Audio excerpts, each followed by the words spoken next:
Cricket से जुड़ी हर update के लिए हमारे all in one YouTube channel को सब्सक्राइब कीजिए और बगल के नोटिफिकेशन बेल को जरूर दबाएं।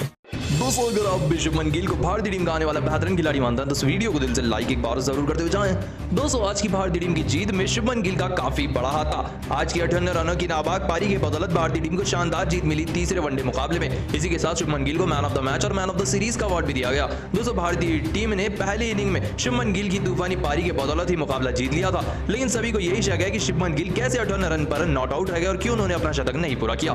दोस्तों, आइए इसके पीछे की पूरी घटना बताते हैं और कैसे शुभमन गिल की एक गलती उन्हीं के ऊपर भारी पड़ी और वो खुद अपना शतक नहीं लगा पाए।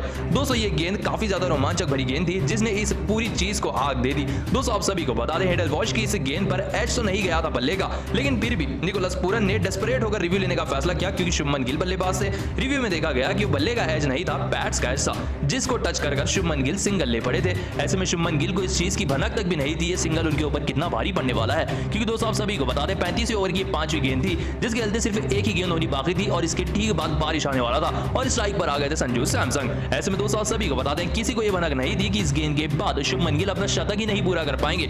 जैसे ही इस ओवर की आखिरी गेंद टच कर खेली संजू सैमसन ने, यहीं पर पूरा कारनामा हो गया। स्ट्राइक लेने के लिए दूसरी ओर आ रहे थे हमारे शुभमन गिल शतक लगाने के लिए। दूसरी ओर से अंपायर ने कवर्स को बुलाया और सिर्फ एक गेंद खेलने की चाह में अपने शतक को पूरा करने की चाह में रह गए शुभमन गिल। कवर्स मैदान पर आ गए और शुभमन गिल हद से ज्यादा नाराज होकर मैदान से जाने लगे, जैसे कि आप देख सकते हैं। दोस्तों, आप सभी को बता दें, शुभमन गिल बहुत ही नाराज हुए अंपायरों से, क्योंकि अगर शुभमन गिल को सिर्फ एक भी गेंद मिल जाती तो वो चौका लगाकर या फिर 2 रन लेकर अपना शतक किसी भी हालत में पूरा कर लेते, लेकिन उन्हीं की गलती उनके ऊपर काफी ज्यादा भारी पड़ी। अगर वो सिंगल को ना लेकर खुद स्ट्राइक रखते तो शायद उनका शतक हो जाता। दोस्तों, आपको क्या लगता है कौन से कारण की वजह से शुभमन गिल ने शतक नहीं लगा? इसका जवाब हमें कमेंट में एक बार जरूर बताते हुए जाएं।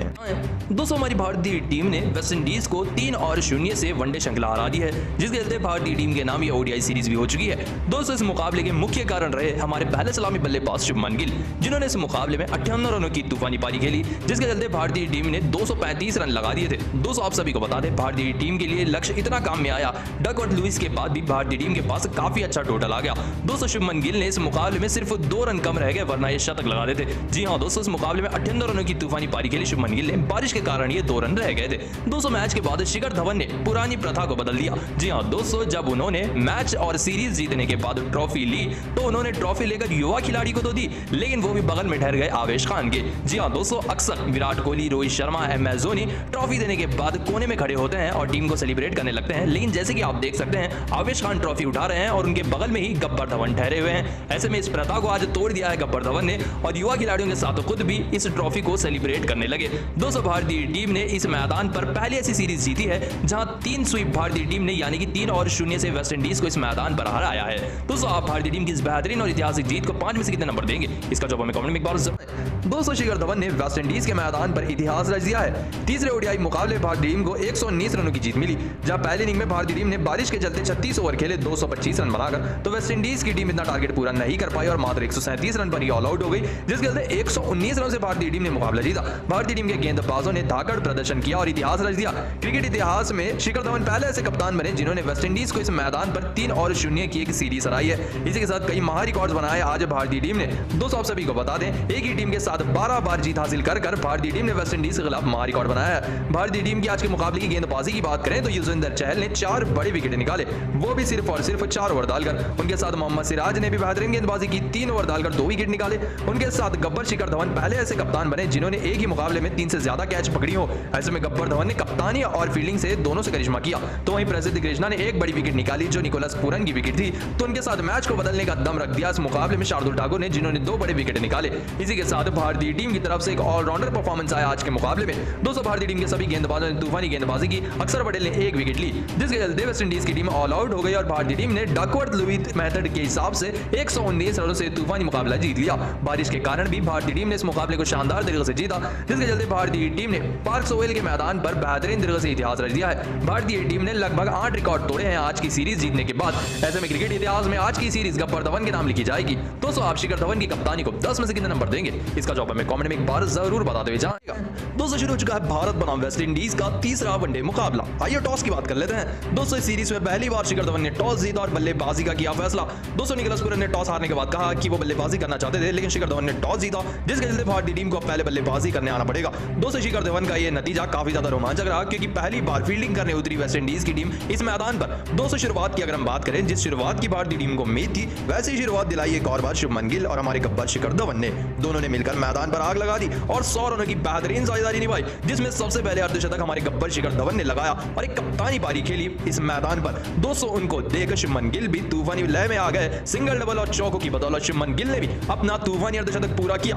दोस्तों आप सभी को बता दें, बेहतरीन बल्लेबाजी हो रही थी दोनों के बीच, 100 रन की साझेदारी भी हो चुकी थी। दोनों ही बल्लेबाज ऐसा लग रहा था कि सेट हो चुके हैं और अब एक बड़ी टोटल की तरफ बढ़ रही है भारतीय टीम। लेकिन तभी हो गया खेल। एडन वॉश की इस गेंद पर हवा में इस तरीके से शॉट खेल बैठे गब्बर धवन, बल्ले का एज लेकर पूरन की दस्तानों में जाकर गिरी गेंद इस तरीके से, जिस गलत इस मुकाबले में पहली विकेट गिरी गब्बर धवन के रूप में। 58 रन बनाकर 74 गेंदों का सामना करते हुए गब्बर शिखर धवन एडन वॉश की गेंद पर पूरन को अपनी कैच से बैठे और एक बेहतरीन पारी खेलकर आउट हुए। 115 रन पर पहली विकेट गिरी ही थी भारतीय टीम की। ठीक उसके बाद बारिश आ गया। दोस्तों बारिश के कारण 24वें ओवर में इस मुकाबले को रुकाना पड़ा और भारतीय टीम की पारी को मैदान पर रोकना पड़ा। दोस्तों बारिश काफी देर तक आई। बारिश से पहले भारतीय टीम का स्कोर हो चुका था 225 रन, 3 विकेट, 58 रन पर नाबाद थे हमारे शुभमन गिल। बारिश काफी ज्यादा देर तक आई, जिसके चलते सबसे बड़ा फैसला लिया गया मैदान पर। भारतीय टीम की पारी को डिक्लेयर करना पड़ा 36वें ओवर में ही और भारतीय टीम का स्कोर हो चुका था 225 रन, जिसके चलते 58 रन पर ही रह गए हमारे शुभमन गिल। जी हां दोस्तों, अपना शतक सिर्फ 2 रन से चूक गए, वो भी बिना आउट हुए शुभमन गिल, और मात्र 2 रन से दूर रह गए अपने शतक से। काफी खराब किस्मत रही आज शुभमन गिल की, वो अपने बेहतरीन शतक से सिर्फ 2 रनों से चूक गए बारिश के कारण। दोस्तों भारतीय टीम की पारी डिक्लेयर होने के बाद टारगेट दिया गया वेस्ट इंडीज को 257 रन का। जी हां दोस्तों, 35 ओवर में वेस्ट इंडीज को अब जीत के लिए लगाने हैं 257 रन। ऐसे में इतने टारगेट का पीछा करने उतरी वेस्ट इंडीज की टीम। दोस्तों शुरुआत हद से ज्यादा खराब मिली वेस्ट इंडीज को। सिराज की इस गेंद पर तूफानी बल्लेबाज काइल मेयर चारों खाने चित हो गए और बोल्ड होकर रह गए। आते ही 0 रन बनाकर एक गेंद का सामना करते हुए सिराज के हाथों बुरी तरह से बोल्ड हो गए मेयर्स। दोस्तों इनके बाद शिमरू ब्रूक्स आए बल्लेबाजी करने के लिए, पहले सलामी बल्लेबाज शाही होप के साथ। आते ही ये भी सिराज की इस गेंद को पढ़ नहीं पाए और एलबीडब्ल्यू आउट हो गए। इन्होंने रिव्यू भी नहीं लिया। 0 रन बनाकर 2 गेंदों का सामना करते सिराज के एक ही ओवर में आउट हुए ब्रूक्स। इसी के साथ एक ही ओवर में सिराज ने 2 बड़े झटके दिए वेस्ट इंडीज की टीम को। दोस्तों इनके बाद अच्छी पार्टनरशिप हो ही रही थी शाही होप और ब्रैंडन किंग के बीच में, तभी लग गया बड़ा एक और झटका। दोस्तों ब्रैंडन किंग काफी ज्यादा आगे आ गए इस गेंद पर, जिसके चलते पीछे संजू सैमसन ने शानदार तरीके से स्टंपिंग कर दी युजवेंद्र चहल की गेंद पर, जिसके चलते इस मुकाबले में शाही होप 22 रन बनाकर 33 गेंदों का सामना करते अपनी बड़ी विकेट गंवा बैठे। दोस्तों इनके बाद मैदान पर बल्लेबाजी करने आए निकोलस पूरन। ये तो अच्छी बल्लेबाजी कर रहे थे, लेकिन इनके दूसरे सलामी बल्लेबाज ब्रैंडन किंग जो बल्लेबाजी कर रहे थे ये ढह गए। 42 रन पर आकर इस तरीके से क्लीन बोल्ड होकर रह गए अंदर आती हुई गेंद पर अक्षर पटेल की ब्रैंडन किंग, जिसके चलते 42 रन बनाकर 37 गेंदों का सामना करते ब्रैंडन किंग आउट हुए और मिडिल ऑर्डर के 4 बड़े बल्लेबाज आउट होकर रह गए 56 रन पर। इसी के साथ निकोलस पूरन मैदान पर बल्लेबाजी करने आए और उनका बेहतरीन साथ दे रहे थे काटी, जो कि डेब्यूटेंट बल्लेबाज हैं। ऐसे में भारतीय टीम की गेंदबाजी के आगे एक नहीं चल रही थी वेस्ट इंडीज के बल्लेबाजों की, तभी इस तरीके से काटी भी बोल्ड होकर रह गए शार्दुल ठाकुर की इनसाइड एज की गेंद पर, जिसके चलते युवा बल्लेबाज काटी भी 5 रन बनाकर 17 गेंदों का सामना करते आउट हुए।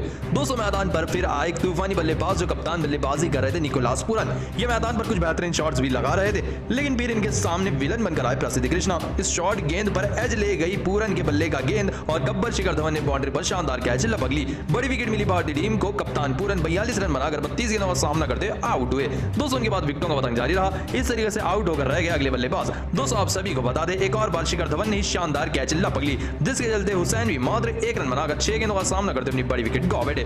दोस्तों उनके बाद इस तरीके से अगली विकेट गिरी युजवेंद्र चहल की गेंद पर। स्वीप शॉट खेलने के चक्कर में फील्डर के हाथ में सीधा मार बैठे गेंद, जिसके चलते कीमो पोल भी 0 रन बनाकर 4 गेंदों का सामना करते अपनी बड़ी विकेट गंवा बैठे। दोस्तों उनके बाद हेड एंड वॉच भी 10 रन बनाकर चहल की गेंद पर धवन को कैच से बैठे और 8 रन बनाकर आउट हो गए। दोस्तों सिवाय होल्डर के कोई भी मैदान पर टिक नहीं पाया वेस्ट इंडीज के, जिसके चलते भारतीय टीम को शानदार जीत मिली। जी हां दोस्तों, भारतीय टीम ने तीसरा ओडीआई मुकाबला भी जीत लिया है। इसी के साथ भारतीय टीम ने सीरीज को 3-0 से जीत लिया है। दोस्तों आप भारतीय टीम की जीत को 10 में से कितने नंबर देंगे, इसका जवाब हमें कमेंट में एक बार जरूर बताएं। दोस्तों भारत बनाम वेस्ट इंडीज के बीच में इस सीरीज का आखिरी ओडीआई मुकाबला शुरू होने वाला है। दोस्तों भारत बनाम वेस्ट इंडीज का तीसरा ओडीआई मुकाबला शानदार तरीके से शुरू होगा।